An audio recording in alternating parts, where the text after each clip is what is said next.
मैंने गायनेकोलॉजिस्ट हूँ और बेंगलोर के एक सुपर स्पेशलिटी हॉस्पिटल में काम करती हूँ।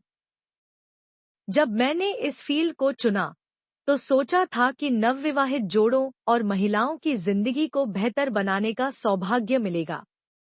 लेकिन जैसे जैसे मैंने काम शुरू किया, मेरी सोच बदल गई। मेरे पास आने वाले पेशेंट्स में ज्यादातर 12वीं में पढ़ने वाली लड़कियां और 25 साल की अविवाहित महिलाएं थीं। एक दिन एक लड़की आई जिसने शिकायत की कि उसे संभोग के दौरान दर्द होता है। जब मैंने उससे पूछा कि क्या उसके पति आए हैं, तो उसने जवाब दिया कि उसकी शादी नहीं हुई है।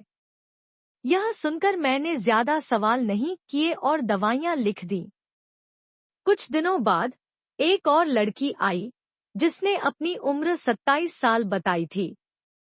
उसे पेट दर्द की समस्या थी और जांच में पता चला कि उसकी बच्चेदानी में सूजन है। जब उससे विस्तार से पूछा तो उसने बताया कि वह लंबे समय से आईपिल जैसी गोलियों का सेवन कर रही है। उसने स्वीकार किया कि वह हर हफ्ते लगभग 2 आईपिल्स लेती थी। यह सुनकर मैं हैरान रह गई। जब मैंने उसके बॉयफ्रेंड को बुलाने को कहा तो वह डर गई, लेकिन दबाव डालने पर उसे बुलाया।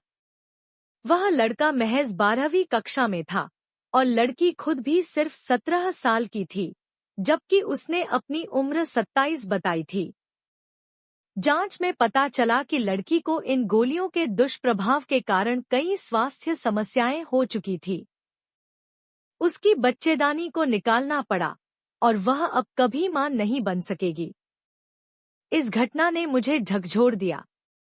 मैंने उससे पूछा कि उसने आईपिल लेने का निर्णय कैसे लिया, तो उसने बताया कि उसने टीवी विज्ञापन और दोस्तों की बातों से प्रेरणा ली थी।